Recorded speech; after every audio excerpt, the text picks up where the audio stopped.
लो जी, आ ही गए आगरा। चलो मौसम तो ठीक है, वरना याद है पिछली बार कितनी गर्मी थी। पिछली बार आप लोग कब आए थे? करीब 15-16 साल हो गए होंगे। मतलब दीदी थी, मैं नहीं था। लेकिन पापा, क्या तब भी आगरा ऐसी था? अरे आगरा का तो पता नहीं, लेकिन रुद्र ये स्टेशन तो बिल्कुल ही बदल गया है। हाँ, इतना साफ सुथरा, पूरी तरह डिजिटल। अब लगता है कि कोई वीआईपी स्टेशन है। चलो भाई, अपना अपना सामान उठाओ, बाहर चलते हैं। आइए साहब, बहुत बढ़िया होटल ले चलूंगा। सिर्फ 50 रुपये आप दे दीजिएगा। आइए साहब, होटल धर्मशाला जैसा कहेंगे वहाँ ले चलूंगा। आइए साहब। भाई मैंने ट्रेन से ही टैक्सी बुक कर ली थी, प्लीज आप लोग दूसरी सवारी देख लो।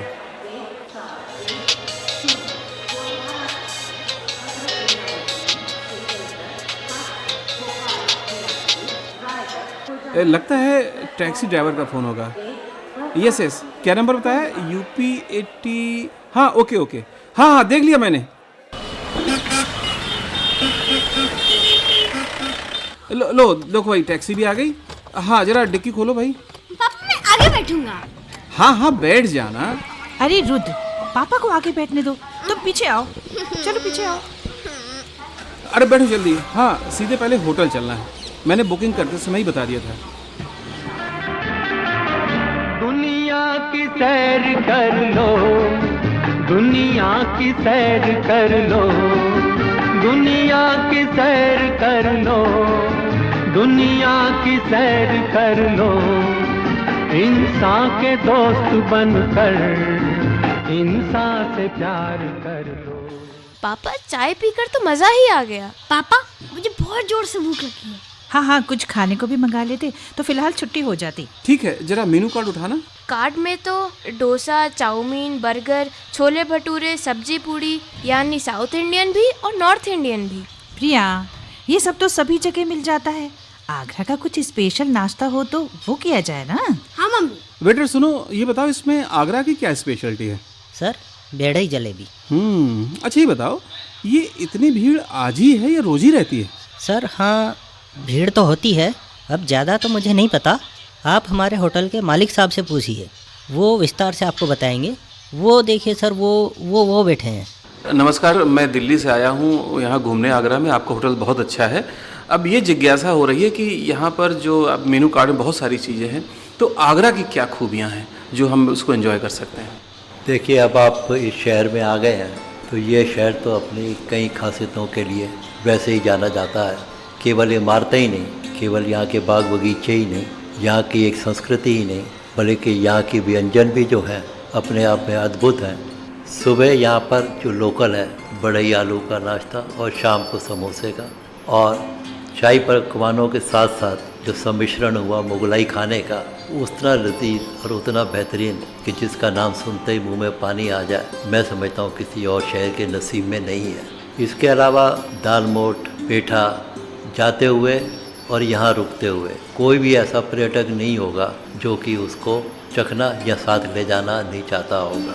ये बताएं अरुण डंग साहब कि बहुत सारे पर्यटक हैं, कुछ विदेशी पर्यटक भी दिखाई पड़ रहे हैं, तो क्या अक्सर ऐसी भीड़ रहती है या आज कोई खास बात है? देखिए, आगरा एक पर्यटक सिटी है।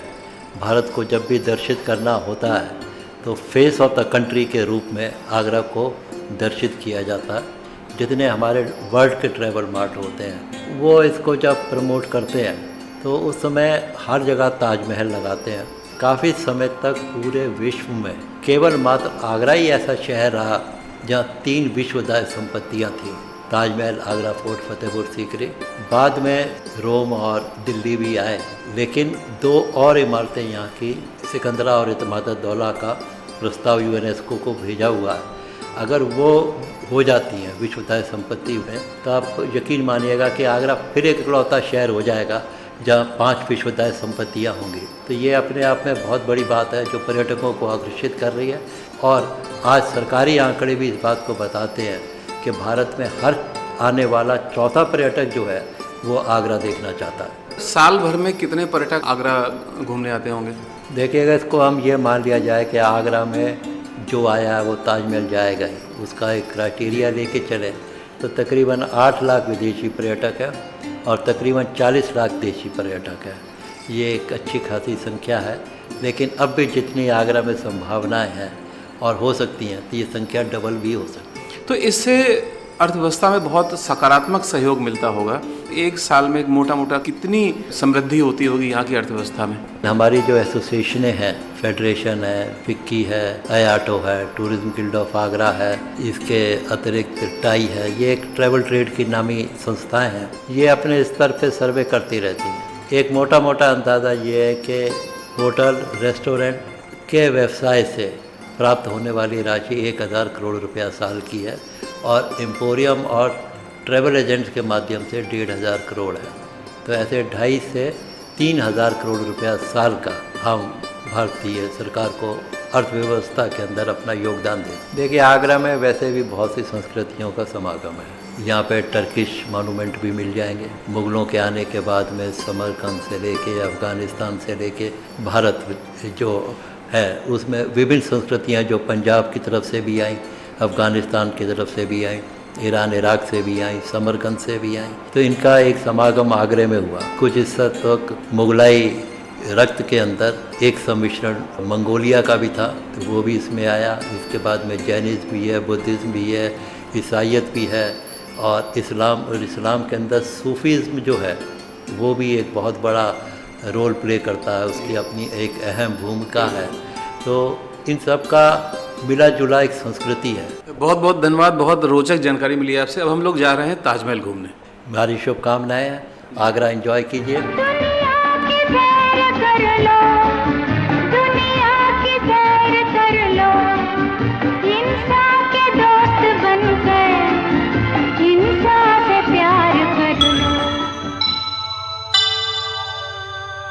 अरे पापा, लगता है जैसे एकदम नई दुनिया सामने है। इतना बड़ा? पापा, ये ताजमहल ही है ना? हाँ बेटा, यही है दुनिया की सबसे खूबसूरत इमारत। बाप रे, इसका मुख्य द्वार भी कितना बड़ा है रुद्र। अरे मम्मी, तुमने देखा, इस पर उर्दू में भी कुछ लिखा हुआ है। ये मुसलमानों की धार्मिक किताब कुरान शरीफ की आयतें हैं। कितना सुंदर लग रहा है। दूर से दिखाई देता सफेद संगमरमर का Taj Mahal. Excuse me sir. Yes please. मेरा नाम राजीव है और मैं यहाँ गवर्नमेंट अप्रूव्ड गाइड हूँ। अच्छा, तो मधु कर लेते हैं ना? हाँ बिल्कुल बिल्कुल। अच्छा, और हमें जानकारी अच्छा, कहाँ से मिलेगी? क्या लेंगे आप? जो गवर्नमेंट रेट है जो हमारे लाइसेंस पे लिखी है वही आप हमें दे दीजिएगा। Okay, thank you. ठीक है, आइए आइए सर। ये देखिए, ये जो सर आप देख रहे हैं ना, गेट से घुसते ही इसको हम बोलते हैं रॉयल गेट। और इसकी जो बड़ी सी आप आर्च देख रहे हैं, वैसे तो ईरानी कला कहलाती है जो मेहराब और आर्च बनाने की, लेकिन बाद में ये यहाँ पर भी बनाई जाने लगी। और ताजमहल जिस तरीके से आप देख रहे हैं, बहुत सारी इसमें गुंबद भी बने हुए हैं, मीनार भी हैं। ये सब इसका आर्किटेक्चर है, ये ईरानी, तुर्की और मध्य एशिया से लिया गया है। यानी इन सब का संयोग है इसमें। और इसके साथ साथ जो शाहजहां थे वो पिछली 4 पीढ़ियों से यहीं भारत में राज कर रहे थे, तो उनको यहाँ के कारीगरों के बारे में भी, उनकी कला के बारे में भी बड़ी जानकारी थी। तो उन्होंने यहाँ से भी कई लोगों को ताजमहल में काम करने के लिए बुलाया। आइए सर, इधर से आ जाइए। ये सीढ़ियों से हम उतर के आपको वहाँ सेंट्रल डायना बेंच तक ले चलते हैं। देखो, ये फव्वारे कितने अच्छे लग रहे हैं। हाँ, आपको मालूम है इंग्लैंड की राजकुमारी जो थी प्रिंसेस डायना 1992 में यहाँ पर आई थी और उन्होंने उस बेंच पर बैठ करके फोटो खिंचाया। हाँ, हम जो भी वीवीआईपी आते हैं वहाँ से उनकी फोटो जरूर देखते हैं। जी हाँ, ये वही बेंच है। आप बिल्कुल सही पहचाने। मधु फोटो खिंचाते हैं। हाँ बिल्कुल बिल्कुल। और वैसे भी किसी प्रिंसेस कम थोड़ी हो तुम। जी हाँ बिल्कुल, आइए मैं आइए चलते हैं, वहाँ फोटो बैठते हैं। वहीं पर खींचता हूँ। आइए बच्चों, तुम भी इधर आ जाओ, इधर आ जाओ। हाँ, ये तुम यहाँ बैठो। एक आपका पूरा फैमिली का फोटो हो जाए। बिल्कुल। रुद्र, तुम इधर आओ। प्रिया, तुम मम्मी पास बैठो। हाँ, अब ठीक है। ओके, बिल्कुल सही। चलिए सर, अब हम ताजमहल के मुख्य मकबरे पर चलते हैं। जी, बहुत सुंदर है और कितनी शांति लग रही है यहाँ पर, और कितना ठंडा लग रहा है। कितना अच्छा लग रहा है। ये मेन डोम के नीचे का हिस्सा है, तो इसलिए यहाँ पर थोड़ा अंधेरा भी है और यहाँ ठंडक भी महसूस हो रही है। और देखिए, ये जो बाहर की जाली बहुत सुंदर बनी है। ताजमहल में जितना जो आप पच्चीकारी का जो वर्क देख रहे हैं, सबसे सुंदर वर्क यही हुआ है, इसी जाली पर हुआ है। ये जो आप फ्लावर देख रहे हैं ना, ये जो फूल है, ये जो स्टोन है जो ऑरेंज कलर का है, कॉर्नेलियन, और ये अपने भारत की गुजरात की खंबात की खाड़ी से मंगाया गया है। और इसकी खासियत ये है, जब जब आप इस फूल से आप टॉर्च या छोटी सी लाइट लगाएंगे तो देखिए वो शख्स जो किस तरीके से दिखा रहे हैं। देखिए, जैसे ही उन्होंने उस फूल से एक छोटी सी टॉर्च लगाई, देखिए किस तरीके से ग्लो कर रहा है, ऑरेंज कलर की लाइट फेंक रहा है। अच्छा, ये जो नीला हरा रंग है ये पत्तियों में, ये क्या चीज है? ये भी सर कुछ स्टोन्स हैं, जैसे आप जो नीला रंग देख रहे हैं, इस स्टोन को हम बोलते हैं लैपिस लेजुली। और ये स्टोन यहाँ का नहीं है सर, कहाँ का ये है? स्टोन अफगानिस्तान और श्रीलंका से मंगवाया गया था। अरे वाह। बादशाह ने तमाम पत्थरों को जगह जगह से इकट्ठा किया और यहाँ पर पच्चीकारी करवाई। अच्छा, ये जो और रंग उनके बारे में बताइए। हाँ, ये देखिए इसी तरीके से जो नीले कलर की तरह है, उसके बगल में जो आप पत्ती देख रहे हैं ना, वो ग्रीन कलर से बनी है। तो इस स्टोन को हम बोलते हैं मैलाकाइट। ये स्टोन हमें अफ्रीका से मिलता है। और जो सीप से जो पत्थर मिलता है ना सर, वो देखिए वो सफेद पत्ती में लगा हुआ, उसको हम बोलते हैं मदर ऑफ पर्ल। ये सी शेल से लिया जाता है। ये जो आप कब्रें देख रहे हैं, अच्छा, इसमें महाराजा की कौन सी है? ये जो आप उल्टे हाथ की तरफ जो बड़ी सी कब्र देख ये रहे जो हैं बड़ी ना, वाली ठंड में, ये है बादशाह की कब्र। और जो बीच में जो आप छोटी कब्र देख रहे हैं, वो क्वीन मुमताज की है। आइए अब हम लोग बाहर चलते हैं। पापा सचमुच अगर वो गाइड अंकल से बात ना करते तो इतनी सारी बातें हमें पता ना लग पाती। अच्छा ठीक है, चलो अब किला चलते हैं। लेकिन वो ताज संग्रहालय वो भी तो देख ले। हाँ पापा, पहले वो इन्फॉर्मेशन बोर्ड पढ़ लो, तब अंदर चलते हैं।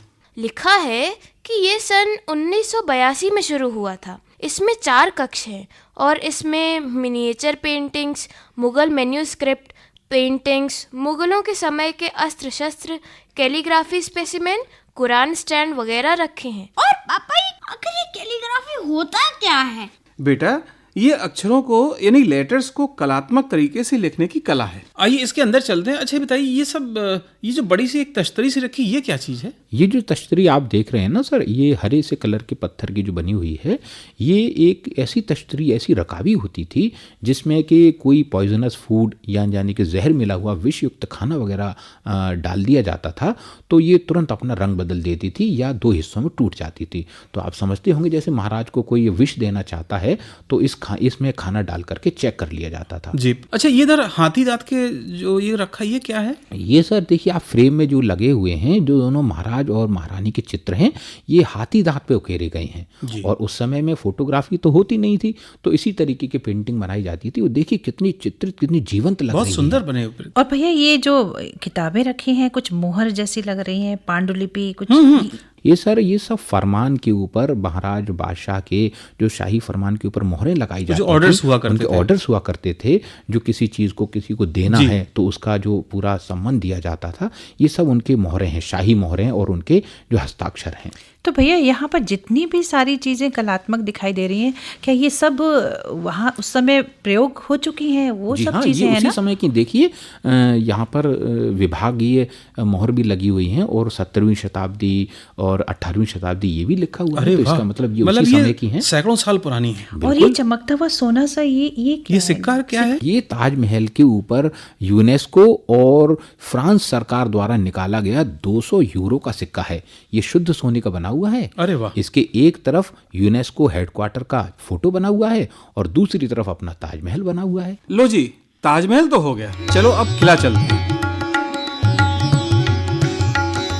पापा इतना बड़ा गेट? अरे पागल, ये किले का गेट है, कोई हमारे तुम्हारे घर का नहीं, तो ये तो बड़ा होगा ही। अच्छा, ये किला क्या सबसे पहले ऐसा ही था कि इसका रूप कुछ और था? नहीं सर, जब हम किला को देखते हैं, जितना विशाल और इतना लाल पत्थर का बना हुआ है, आज आप जो देख रहे हैं, ये शुरुआत में ऐसा नहीं था।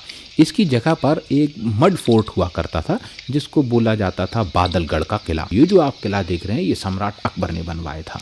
अभी आइए, इधर से आइए मैडम। और मम्मी इतनी जोर से धूप है, मेरी कैप जरा देना। अरे लो अपनी कैप। ये देखिए, ये जो विशाल इमारत, इसको हम बोलते हैं दीवाने आम। पापा यही है दीवाने आम? मतलब यहाँ दीवान लोग आम खाया करते थे?